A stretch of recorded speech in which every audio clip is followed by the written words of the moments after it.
वो ये सोचता है कि मैं राम जी का भजन करूं तो मैं शंकर जी का प्रसाद भी ना लूं। अगर मैं कृष्ण भगवान की भक्ति कर रहा हूं तो मैं शिव का ना प्रसाद लूं, ना शिव के मंदिर जाऊं, ना शंकर का स्मरण करूं, ना शंकर का मंत्र जाप करूं। पर ये गलत सोच है, ये गलत विचार है, ये गलत दृष्टि है, ये गलत भाव है, गलत भावना है, गलत विचार।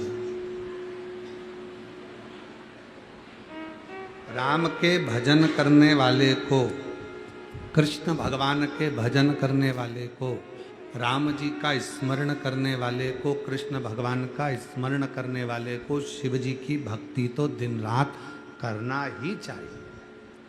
जब हम शिव की भक्ति करेंगे तो हमको एक ना एक दिन राम और कृष्ण का दर्शन जरूर हो जाएगा, ये निश्चित। राम और कृष्ण का दर्शन होता ही तब है जब हम शिव की भक्ति करें। भगवान मालिक है साउंड का, शिव की भक्ति करें, भजन करें, स्मरण करें। एक बात कथा में पहले कही थी, आप लोग आए हैं कावड़ चढ़ाने के लिए बाबा देवाधिदेव महादेव को, कुबरेश्वर धाम की पवित्र भूमि पर, भगवान देवाधिदेव महादेव की पवित्र धरा पर, शिव जी की पवित्र भूमि पर। आप लोगों को कथा में कहा था, और जितने आस्था चैनल पर सुन रहे हैं, जितने फेसबुक यूट्यूब पर सुन रहे हैं, जितने मोबाइल पर सुन रहे हैं, जितने भी भगवान शंकर के विरल भक्ति को धारण कर रहे हैं, वो भी स्मरण में पूर्व में कह चुके हैं। दुनिया का कोई सा भी व्रत हो, सोमवार, मंगलवार, बुधवार, गुरुवार, शुक्रवार, शनिवार, कोई सा भी व्रत हो, दुनिया का कोई सा भी व्रत हो, दुनिया का कोई सा भी यज्ञ हो, दुनिया का कोई सा भी अनुष्ठान हो, और दुनिया का कोई सा भी उपवास, व्रत, साधना, तप हो, उन सभी तप का फल, उन सभी व्रत का फल, उन सभी उपासना का फल, उन सभी यज्ञ अनुष्ठान मंत्र का फल अगर कोई देगा तो केवल एक देगा, वो देवाधिदेव महादेव देगा, दूसरा नहीं दे सकता। आप गणेश जी का व्रत करोगे तो भी फल शिव ही देंगे। आप देवी जी का आराधना करेंगे तो भी फल शिव जी ही देंगे। राम जी की आराधना करोगे तो भी फल शिव जी ही देंगे। कृष्ण जी की आराधना करोगे तो भी फल शिव जी ही देंगे। केवल एक शिव। मृत्यु लोक में जन्म लेने के बाद, भूमंडल पर आने के बाद, पृथ्वी पर जन्म लेने के बाद, हमारे जीवन के सारे सुख दुख, हमारे जीवन के सारे कर्म, हमारे जीवन के जितने भी कृत्य हैं, वो सब शिव को समर्पित हो जाते हैं। भगवान शंकर को समर्पित हो जाते हैं, ओगरदानी को समर्पित हो जाते हैं, शिव जी को समर्पित हो जाते हैं। और जब सारे कर्म भगवान देवाधिदेव महादेव को समर्पित हो गए तो हमारे जीवन के जितने भी कर्म का फल है वो शिव ही देने वाले। जब सामूहिक परिवार होता है, चाचा ससुर भी हैं, ताऊ ससुर भी हैं, ससुर भी हैं, सास भी है, ताई सास भी है, चाची सास भी है, दादी सास भी है। जब सामूहिक परिवार होता है तो उस सामूहिक परिवार में धन कमाकर एक ही जगह पर आता है। सामूहिक परिवार में जो भोजन बनता है, जो रसोई तैयार होती है, वो एक ही चूल्हे पर तैयार होती है। हाँ, इतना जरूर होता है कि जेठ जी को अगर भिंडी की सब्जी पसंद है तो वो भी बनती है, गिलकी अगर पसंद है देवर को तो वो भी बनती है, तुरैया की सब्जी पसंद है तो वो भी बनती है। सब कुछ जिसकी जो पसंद का है कमाकर सब एक जगह पर लेकर आ रहे हैं, फिर जो जिसके पसंद का है वो सारा भोजन तैयार होता है। सारा सब तरह का भोजन तैयार हो गया, सारा भोजन तैयार हो गया। और अकेले रह रहे हो तो वही एक दाल बन जाएगी, सब्जी बन जाएगी, रोटी बन गया, चावल बन गया, अचार मिल गया, थोड़ा नमक मिर्ची जो भी लगता है वो तुमको प्राप्त हो जाए। पर सामूहिक में रह रहे हो तो सामूहिक में रहने पर आपको भिंडी की भी सब्जी मिल रही है, क्योंकि एक चाचा ससुर को ये पसंद है, एक को गिलकी की सब्जी पसंद है, एक को तुरई की सब्जी पसंद है, तो सारी तरह की सब्जी आपकी थाली में आ रही है। सामूहिक, अकेले में तो बस एक दाल और सब्जी, पर सामूहिकता है तो वो सब कुछ आ रहा, सब कुछ प्राप्त हो। उसी तरह बनेगा एक जगह, मिलेगा एक जगह, प्राप्त एक जगह होगा, सब कुछ एक जगह मिलेगा, हर चीज एक जगह पर मिल जाएगी, पर बनेगा सब। उसी तरह हमने राम कहा, हमने कृष्ण कहा, हमने शिव कहा, हमने दुर्गा कहा, हमने कुल देवी की भी आराधना करी, हमने अपने पितरों की भी आराधना करी, हमने सबकी साधना करी, तो भी फल एक ही जगह से प्राप्त होगा, और वो शिव का दरवाजा है, देवाधिदेव महादेव का द्वार है, जहां से हमें फल की प्राप्ति हो जाती है। और मैंने तेरे ही भरोसे बाबा, तेरे ही भरोसे हवा बीच उड़ती जवानी, बाबा डोर तो छड़ी ना मैं कटी जावागी, भोले मैं तेरी पतंग शंभू, मैं तेरी पतंग हवा बीच उड़ती जावागी, बाबा डोर तो छड़ी ना मैं कटी जावागी। तो एक साधना, एक बार हुआ वासुकीनाग और शेषनाग।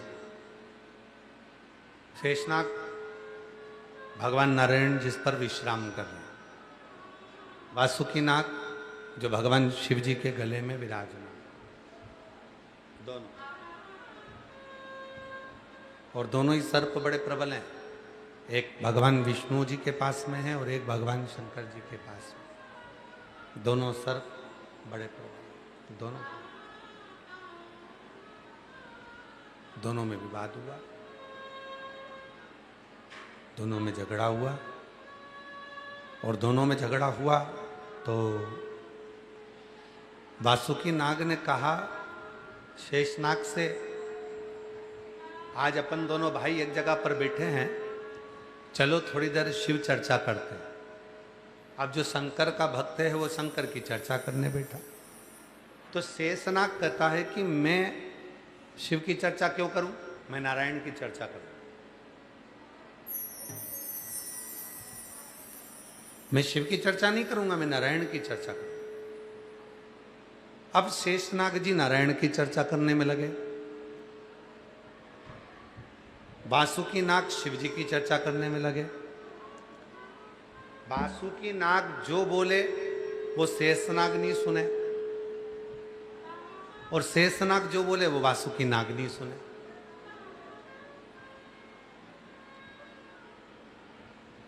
पति और पत्नी दोनों शंकर के उपासक मिल जाएं तो समझ लेना कि भगवान की बड़ी कृपा हुई है, बड़ी करुणा हुई। पति भी शंकर जी को लोटा भर के जल चढ़ाने वाला मिल जाए, धर्म पत्नी भी एक लोटा जल चढ़ाने वाली मिल जाए, पति भी शिव नाम जपने वाला मिल जाए और धर्म पत्नी भी शिव नाम जपने वाली मिल जाए, तो समझ लेना कि शिव जी की बड़ी कृपा हुई है, शंकर जी की बड़ी करुणा हुई है, शिव जी की बड़ी दया हुई है। अब मालूम पड़े कि पत्नी शिव जी की साधना करने वाली मिल गई, शंकर जी के मंदिर जाने वाली, भगवान शंकर का नाम लेने वाली मिल गई, और पति मिल गया ऐसा कि वो देवी देवता को माने ही नहीं, वो ना राम जी को माने, ना कृष्ण जी को माने, ना शिव जी को माने ना किसी देवता को माने, वो मानने को तैयार नहीं। फिर क्या करोगे? अब तुम कह रही हो कि चलो मेरे साथ पूजन में बैठ जाओ। 11 अगस्त को महाराज जी पूजन करा रहे हैं ऑनलाइन, चलो तुम मेरे साथ बैठो ऑनलाइन पूजन में। अब तुम पति को बिठा रही हो कि ऑनलाइन पूजन में तुम बैठ जाओ, और पति के मैं नहीं बैठूंगा, मैं मानता ही नहीं। अब करो तो करो क्या? तो शिव पुराण की कथा कह रही है उसको अपना करने दो और तुम अपना करो। वो कहते ना, आहूं में असर होगा घर बैठे। आवाज सेट नहीं हो रही है, तुम्हारी आवाज बहुत बेकार ऐसा भर्रा रही है और पूरा एकदम। आहूं में असर होगा घर बैठे बुलाएंगे, तुम रूठे रहो बोले हम तुम्हें मना लेंगे, तुम रूठे रहो बोले हम तुम्हें मना लेंगे। आहूं हो में असर होगा घर बैठे बुला लेंगे। अब शिव पुराण की कथा कहती है तुम अपना कर्म करो, उसको अपना कर्म करने दो। और जब तुम अपना कर्म करने लगोगे, तुम भजन करने लगोगे, शिव की आराधना साधना करने लगोगे, भगवान शंकर की अविरल भक्ति में तुम डूबने लगोगे। अगर तुम्हारी भक्ति श्रेष्ठ है, तुम्हारा भजन प्रबल है, तो निश्चित है एक दिन पति भी भले किसी को नहीं मानता, एक दिन तुम्हारे साथ बैठकर शिव महापुराण की कथा जरूर सुनेगा और शिव की साधना आराधना जरूर, ये निश्चित।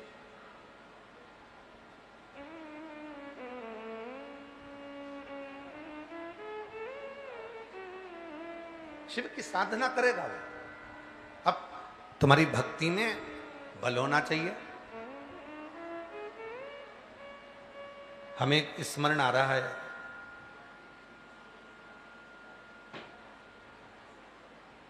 इंदौर की एक घटना हमें स्मरण में है कि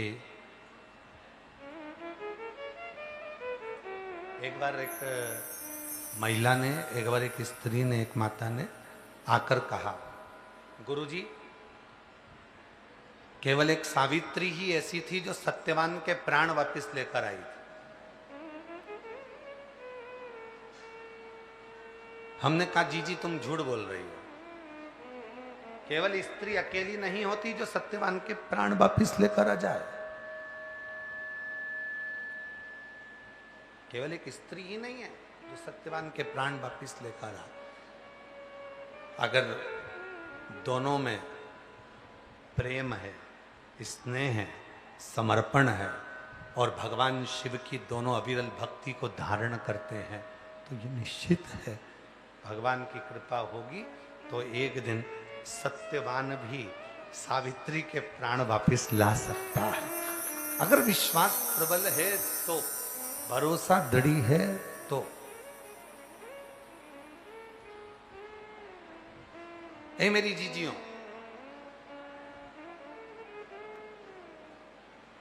कितना सुंदर लिखा है शिव महापुराण की उमा संहिता कहती है कि धर्म पत्नी जो दान करती है, जो पुण्य करती है, जो सत्कर्म करती है, जो व्रत करती है, जो उपवास करती है, जो साधना करती है, तो पति के खाते में भी जाता है, ससुराल के खाते में भी जाता है और मायके के खाते में भी जाता है, दोनों जगह जाता है। पर शिव महापुराण की कथा उमा संहिता एक बात और कहती है,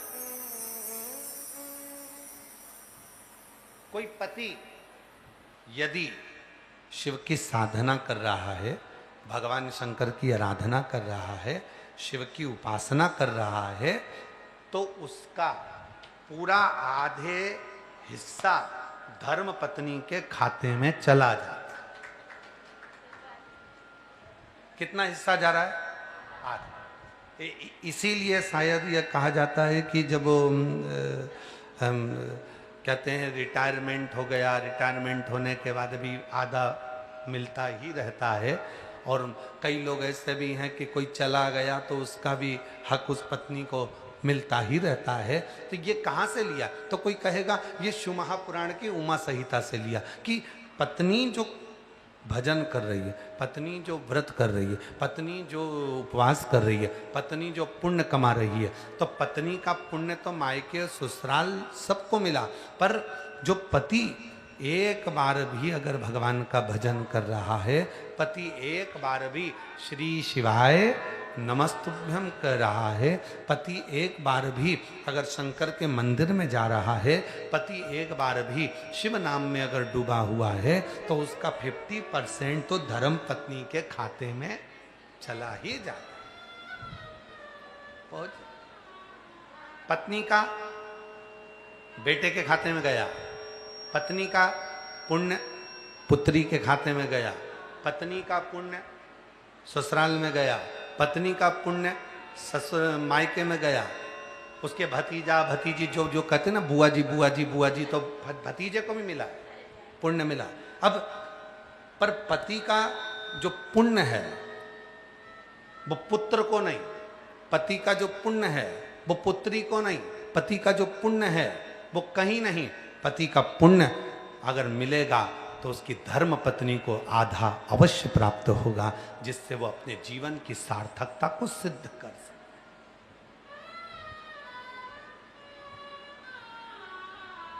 सार्थकता को सिद्ध कर सके। और मैंने तेरे ही भरोसे बाबा, तेरे ही भरोसे हवा विच उड़ते जावांगे बाबा, डोर तो अच्छा लग रहा है जो गा रहे हैं, अच्छा लग रहा है आपको?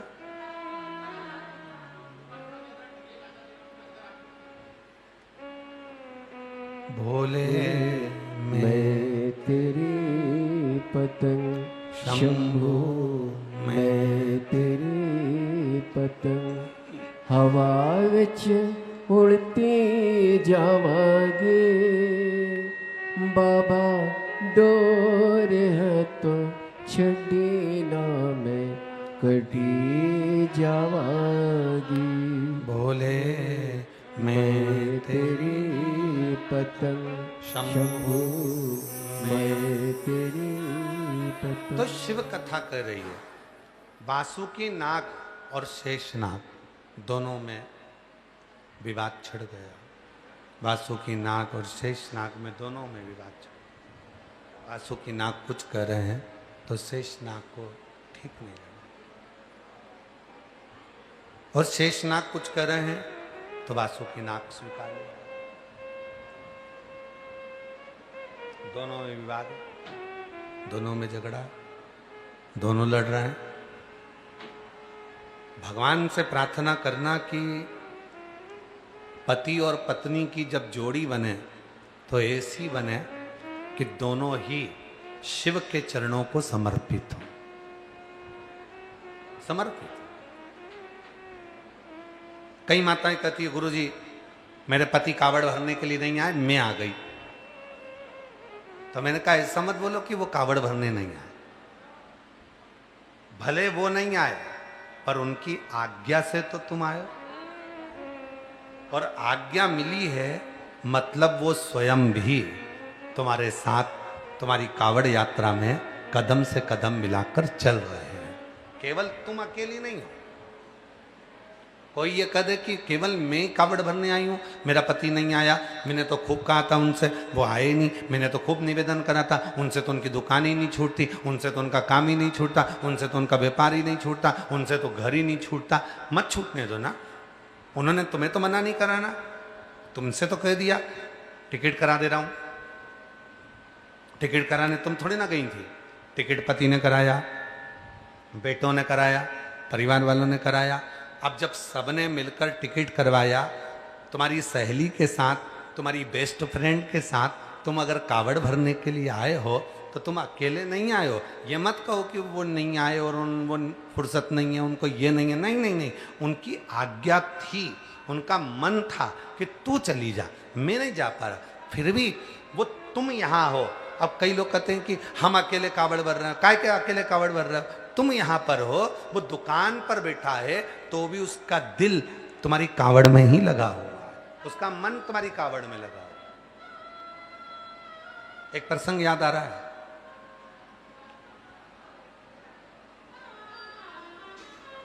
दो मित्र थे, दोनों का जन्मदिन एक ही दिन था और दोनों मित्रों ने विचार करा कि अपना जन्मदिन मनाना है अपने को, चलो अपन दोनों दर्शन करने के लिए घृष्णेश्वर चलते हैं, 12 ज्योतिर्लिंग, चलो दोनों चलते हैं। तो एक ने मना कर दिया, मैं नहीं जाऊंगा, मैं अपना जन्मदिन तो किसी होटल में खूब एंजॉय के साथ, फुल एंजॉय के साथ मनाना चाहता हूं। केक कटेगा, डिस्को लगेगा, दोस्त नाचेंगे, गिफ्ट देंगे, मैं रिटर्न गिफ्ट दूंगा, बस ऐसा जन्मदिन मनाएगा। दूसरे ने कहा नहीं नहीं, मैं तो जन्मदिन भोलेनाथ जी का दर्शन कर कर मनाना चाहता हूं, शिव जी का दर्शन करूंगा, जल चढ़ाऊंगा, अभिषेक करूंगा, पूजन करूंगा, बेलपत्र चढ़ाऊंगा, अपना जन्मदिन मनाऊंगा। दोनों में झगड़ा हो गया, होटल जाने वाला होटल चले गया और घृष्णेश्वर जाने वाला घृष्णेश्वर चले गया। शिवरात्रि का दिन था, बहुत लंबी भीड़ लगी भोलेनाथ जी के मंदिर में, दर्शन की, ये धक्के खाने में लाइन में लग गया। अब लाइन में लगा तो पीछे वाले आगे धक्का दे रहे, आगे वाले पीछे धक्का दे रहे, खूब धक्के खा रहा, पसीना पसीना हो गया, खूब परेशान हो गया। 2 घंटे 3 घंटे 4 घंटे से लाइन में लगा भगवान के दर्शन करने के लिए, भोलेनाथ के। अब इसके मन में आया, मेरा दोस्त कितना अच्छा अपना जन्मदिन होटल में मना रहा होगा, बेहतरीन केक काट रहा होगा, खूब एंजॉय कर रहा होगा, नाच रहा होगा, खूब डिस्को कर रहा होगा, और जो शिव जी के दर्शन करने खड़ा था वो होटल को याद कर रहा था, और जो होटल में डिस्को कर रहा था, जो डांस कर रहा था, जो केक काट रहा था, वो मन में विचार कर रहा था, मेरा दोस्त जन्मदिन मना रहा है, कृष्णेश्वर का दर्शन करने गया है, बेल्लूर पहुंचा है, बाबा का दर्शन कर रहा होगा, जल चढ़ा रहा होगा, अभिषेक कर रहा होगा।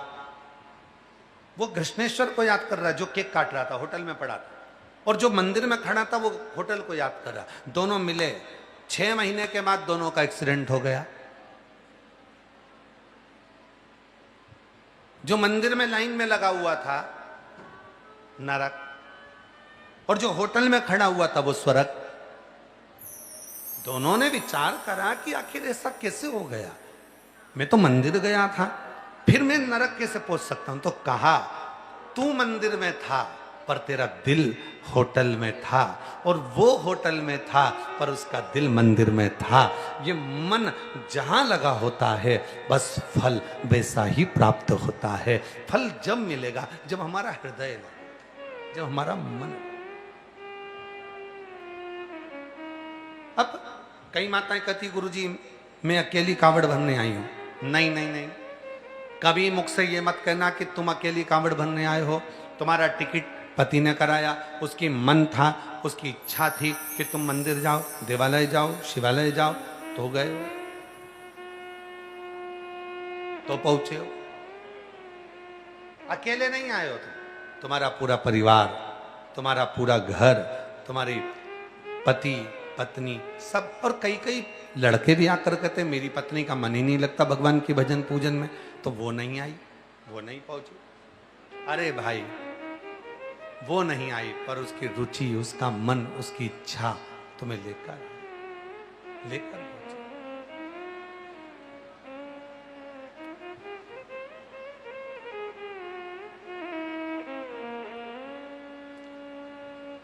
नैन लड़े त्रिपुरारी से मैं उनकी हो,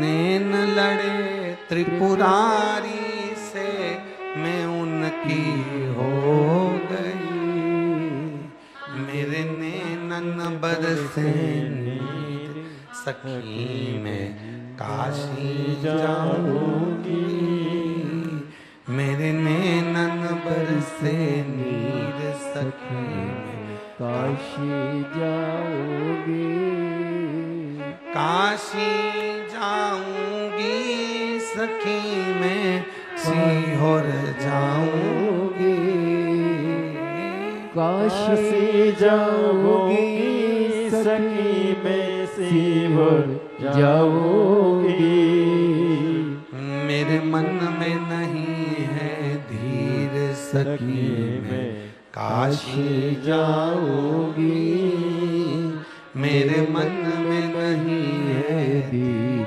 सखी मैं सीहोर जाऊं। तो ये विचार छोड़ दो कि मैं अकेली, ये विचार छोड़ दो कि मैं अकेला। तुम अकेले सीहोर नहीं आए हो, तुम अकेले जल चढ़ाने के लिए बाबा के धाम नहीं आए। जो दुकान पर बैठा है उसने भी अपना दिल, अपना मन, अपना हृदय तुम में लगा कर रखा। छोड़ो ये बच्चे। कई बार कोई पूजन ऐसी होती है, कोई पूजन ऐसी होती है जिसमें पत्नी कई बार अकेली पूजन में बैठ जाती है।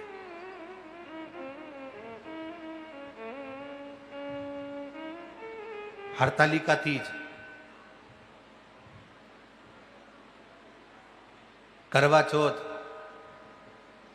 छोटी तीज, बड़ी तीज, संतान साते, छठ। अब आप लोग तो ना जाने कहाँ कहाँ से आए हो, तो हमको तो नहीं मालूम कि तुम्हारे उधर कौन सी पूजन होती है, पर कोई पूजन ऐसी होती है कि पति दुकान पर रहता है, अपने काम में लगा रहता है, पत्नी अपना चुंदड़ी मुंदड़ी पहनकर अपना श्रृंगार कर कर उस पूजन में बैठ जाती है और अपने हिसाब से वो पूजन कर लेती है। छोटी पूजन घर में जो छोटी सी पाटा माटा लगाकर अपने हिसाब से वो कर लेती। अब ऐसे तो शास्त्र कहता है कि पूजन करने बैठो तो पति को साथ में रखो, और पति पूजन करने बैठे तो धर्म पत्नी को साथ रखो। अब उस पूजन में तो तुम अकेली बैठी हो। जो छोटी पूजन तुम्हारे घर में उद्यापन की पूजन कोई करती हो, कोई करवा चौथ का पूजन कर रही हो, कोई पंचमी का कर रही हो, कोई छठ का कर रही हो, कोई तीज का कर रही हो, कोई दूज का कर रही हो, कोई भी पूजन तुम करती हो घर के अंदर, कोई दीवाल पे बनाकर करती हो, कोई पाटे पे बनाकर करती हो, तो जो पूजन तुम कर रही हो तुम तो अकेली कर रही हो, अकेली। फिर उस पूजन का फल जो तुम अकेली बैठकर कर रही हो वो मिलेगा कि नहीं मिलेगा?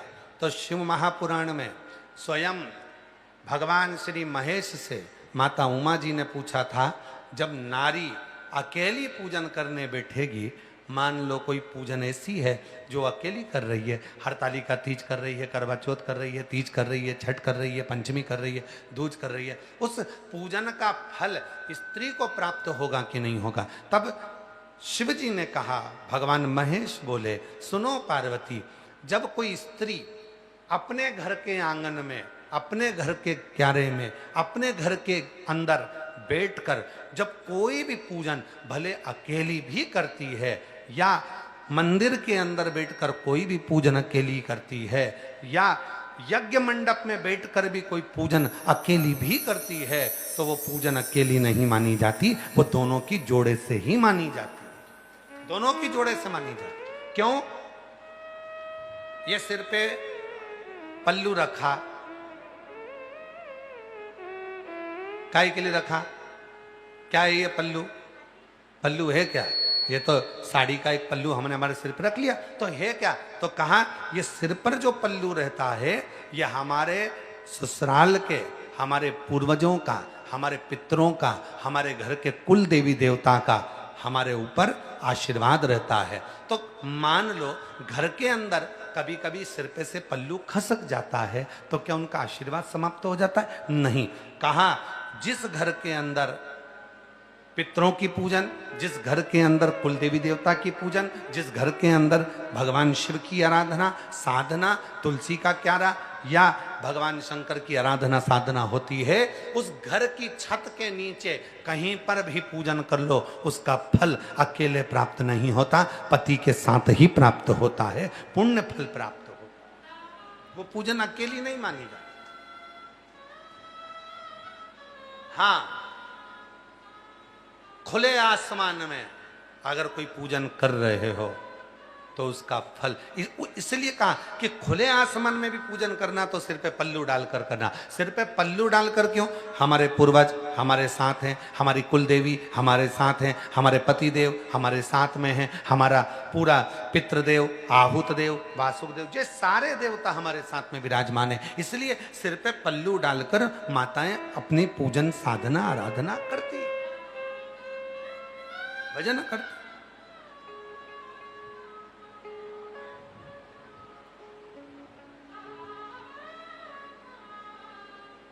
ये साधना का सुख, ये साधना।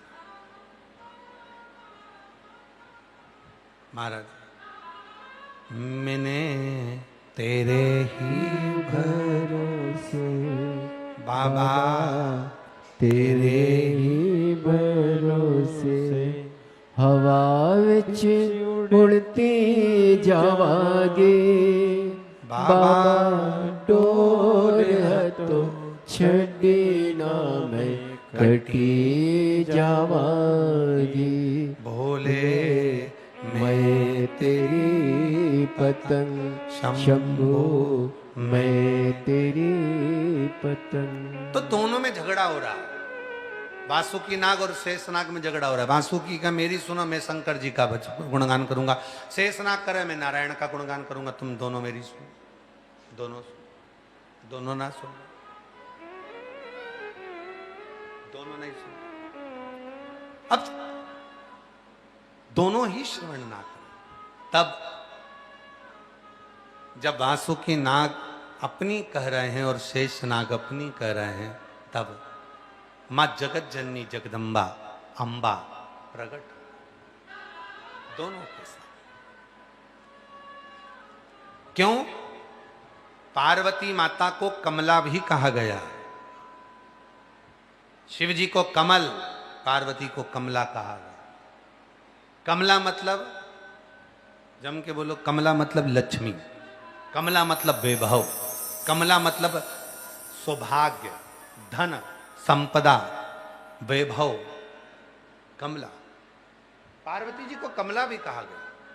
पार्वती जी प्रकट हो गई और मां जगतजननी प्रकट होकर माता पार्वती जी ने उसी समय पर दोनों की बात सुनी, सुनती रही। वासुकी कह रहे मेरी सुनो, शेषनाग कह रहे मेरी सुनो। वो नारायण का गुणगान कर रही है, शिव जी का गुणगान कर। शेषनाग बोला नारायण बड़े, वासुकी कह रहे शिव बड़े। दोनों में झगड़ा हो गया, खूब लड़ाई हुई, खूब लड़ने लगे। तब मां पार्वती जी प्रकट हुई और प्रकट होकर दोनों को रोक कर कहा, इसका उत्तर मैं नहीं दूंगी, पर तुम दोनों अपनी अपनी साधना में लग जाओ। तुम नारायण को भजो, तुम शिव को भजो, ये दोनों अलग नहीं हैं, दोनों दर्शन देंगे और उस दर्शन का फल मुझको भी मिलेगा, तुम दोनों को भी मिलेगा। त्रिशूल देखा है आप लोगों ने? देखा है त्रिशूल? त्रिशूल के अंदर बीच की जो डंडी होती है एकदम सीधी होती है, और त्रिशूल के अंदर जो दो डंडियां होती हैं आसपास की, वो सर्प की आकृति की होती है, सर्प की आकृति।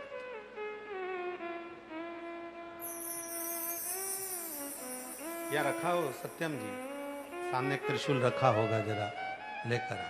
छोटा त्रिशूल हो या बड़ा त्रिशूल हो, उसे लेकर रखा। हाँ, यहां भी दिख रहा है, ठीक है। तो बीच की जो डंडी होती है त्रिशूल की, वो एकदम सीधी है, और जो आसपास की जो दो डंडियां हैं वो आड़ी टेढ़ी है, दोनों आड़ी टेढ़ी। देखो बच्चे का ध्यान पूरा है शिव जी पर। बाबू तुरंत कह दिया कि सामने बना है त्रिशूल।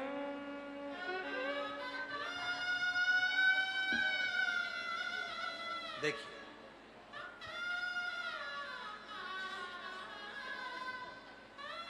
अब ये त्रिशूल है, इसकी एक डंडी बिल्कुल सीधी है और दो डंडियां सर्प की आकृति की आड़ी टेढ़ी बनी हुई है। यहां से चालू हुई, यहां जाकर फिर इधर पर मुड़ गई और ये आकृति इधर पर जाकर मुड़ गई। शेषनाग, वासुकी नाग और बीच में मां जगत जननी जगदम्बा अम्बा जो इस दंड के रूप में विराजमान है, मां अम्बा। और ये जो प्रतिबिंब स्वरूप तुमको दिख रहा है, जो बीच का एक स्वरूप नजर आ रहा है, लोग कहते हैं त्रिशूल मां देवी के हाथ में भी होता है, त्रिशूल सारे देवताओं के हाथ में होता है, त्रिशूल आखिर सभी के पास, ब्रह्म जी के पास में, स्वयं दत्त महाराज के पास में, सबके पास में त्रिशूल का भाव होता है। त्रिशूल में एक शेषनाग है, दूसरा वासुकी नाग है और बीच का जो दंड जिसको हम पकड़े हुए हैं ये मां आद्य शक्ति है। और त्रिशूल के जो बीच का भाग है वो कहां प्रकट हुआ? तो शास्त्र कहता है, शिव महापुराण की कथा कहती है, जब शेषनाग और वासुकी नाग दोनों में झगड़ा होने लगा, मां अंबा जगदम्बा तब साधना में लीन हो गई। तब दोनों के झगड़े को मिटाने के लिए भगवान एक स्वरूप में, हरि और हर दोनों का एक स्वरूप हो गया। आधा भगवान शिव हैं और आधा भगवान विष्णु हैं। दोनों इस स्वरूप में प्रकट होकर शेषनाग और वासुकी नाग को दर्शन देते हैं। और जब शेषनाग, वासुकी नाग, आद्य शक्ति और हरि और हर, जम के बोलो कौन? हरि और हर, ये दोनों के मध्य में जब प्रकट होते हैं, दोनों के मध्य में, तब भगवान देव अधिदेव महादेव और भगवान नारायण कहते हैं हम दोनों में कोई भेद नहीं है।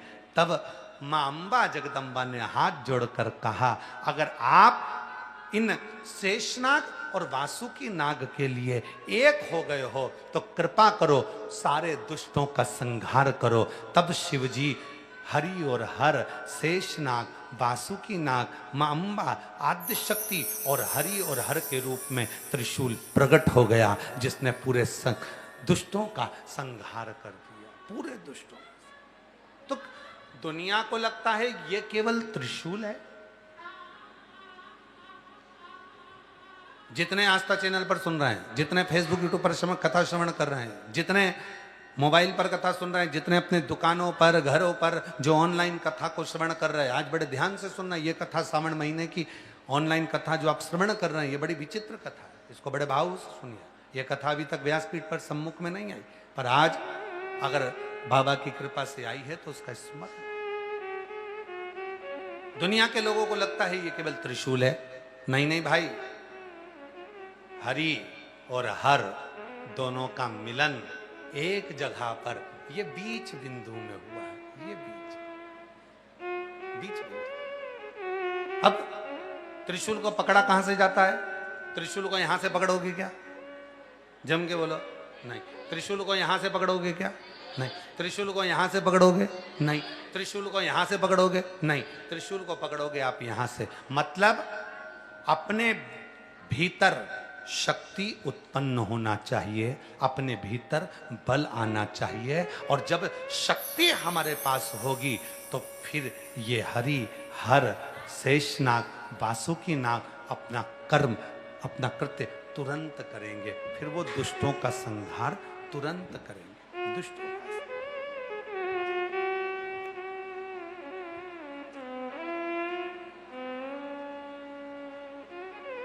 और महादेव नमन चरणों में स्वीकार कीजिए, सबका किया है मेरा भी उद्धार कीजिए, उद्धार कीजिए।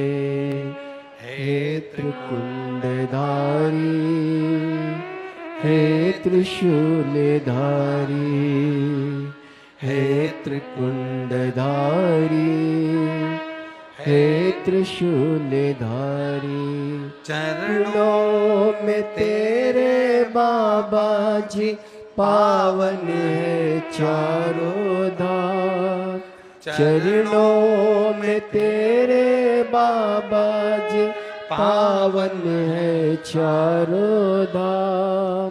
तेरी देव करते वंदना, पूजे सीताराम।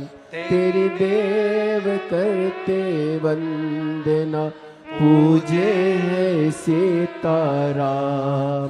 हो जाए पूरी कामना, हो जाए पूरी कामना। उपकार कीजिए सबका किया है, मेरा भी उद्धार कीजिए, उद्धार कीजिए। हे त्रिपुंडधारी, हे त्रिशूलधारी, हे त्रिपुंडधारी, हे त्रिशूलधारी। तो ये दंड जो नजर आ रहा है, ये क्या है? दुर्गा भवानी आद्य शक्ति, आद्य शक्ति। ये भाग वासुकी, शेषनाग और बीज का जो अंश नजर आ रहा है, ये केवल एक नहीं है, ये केवल एक नहीं है। ये दुनिया की दृष्टि में एक दिखता है, त्रिशूल एक, ना ना ना ना ना। हरि और हर दोनों का मिलन है, दोनों का मिलन। हरि हर। इसीलिए हमारे यहां कहा जाता है, कई लोग जितने टीवी पर कथा सुन रहे हैं, आप लोगों में से कई लोग, आप लोग जो बैठकर कथा सुन रहे हैं, कई लोग एक नियम बनाते हैं, 12 महीने में 12 ज्योतिर्लिंग करूंगी। और शिव पुराण क्या कहती है? 12 महीने में नहीं, आराम से 12 वर्ष का भी संकल्प मत लो तुम, तो आराम से मेरा भोले बाबा जब चाहे तब ज्योतिर्लिंग का दर्शन कर। 12 महीने में पीछा नहीं छुड़ाना है। कई माताओं का नियम रहता है, मैं बस मेरे, आप देखना नवरात्रि के व्रत लेती हैं, तो मैं 9 दिन बस नवरात्रि का व्रत करूंगी, मैं 5 दिन का ये व्रत करूंगी, मैं 4 दिन का व्रत, मतलब वो 9 व्रत करने के बाद आप माता रानी को भूल जाओगे, या आप सावन के महीने का व्रत कर कर शिव को भूल जाओगे। आप लोगों का नियम, शिव पुराण की कथा कहती है, अगर कोई तुमसे कहे कि 12 महीने में 12 ज्योतिर्लिंग का नियम धारण करो, तुम साफ मना कर दो, नहीं, मेरे पिताजी से मिलने के लिए 12 महीने नहीं, मेरे पिताजी से मिलने के लिए तो पूरी जिंदगी मेरी मौजूद है, पूरी जिंदगी। ये 12 महीने का नहीं। हो सकता है कभी कभी मन में आ जाए, काशी 2 बार बुला ले, ओमकारेश्वर 3-4 बार बुला ले, आप लोग सीहोर आओ तो उज्जैन अवंतिका पूरी 2-4 बार चले जाओ, तो कोई जरूरी है कि एक ही बार जाऊंगी? नहीं, मेरा बाबा जब चाहेगा तब मैं जाऊं, बारंबार जाऊं। कई लोग कह देते 12 महीने में मैं 12 ज्योतिर्लिंग कर लूंगी, और कई लोग कह देते 12 महीने में 12 ज्योतिर्लिंग कर लो तो उसका पुण्य ज्यादा मिलता है। अरे भाई, शिव महापुराण की कथा को पढ़कर देखिए, स्कंद पुराण को पढ़कर देखिए, उसमें ये कहीं नहीं लिखा कि 12 महीने में 12 ज्योतिर्लिंग करो, या 12 दिन के अंदर 12 ज्योतिर्लिंग करो, या 12 घंटे में 12 ज्योतिर्लिंग करो, ये कहीं नहीं लिखा। यहाँ तो ये लिखा है कि अपने पिता से मिलने के लिए जब मन कर जाए, जब तुम्हारी इच्छा कर जाए, जब तुम्हारा भाव हो, तब जाओ, तब जाओ। और मेरे भोले तेरा सहारा है, मेरे भोले तेरा सहारा है, मेरी नैया का तू किनारा है, मेरी नैया का तू किनारा है। मेरे बाबा तुझे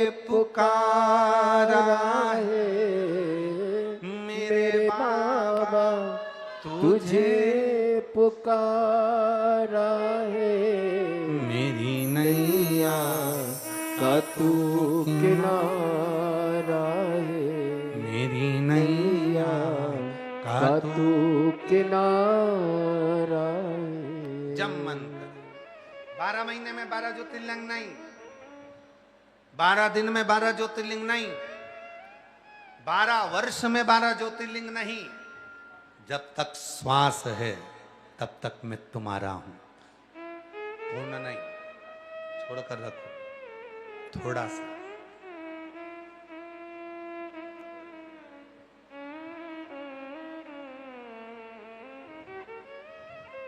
अपने नियम को थोड़ा सा, कई लोग कह देते हैं कि मेरा ये वाला व्रत पूरा हो गया, मैं उद्यापन कर दूं। उद्यापन करी तो फिर ही हो गए। जैसे ही लोगों के 12 ज्योतिर्लिंग हुए तो लोग कहते थे हमारे तो हो गए, फिर ही हो गए ना। मैं तो आऊंगा, करूंगा। आराम आराम। और सत्य का है ना,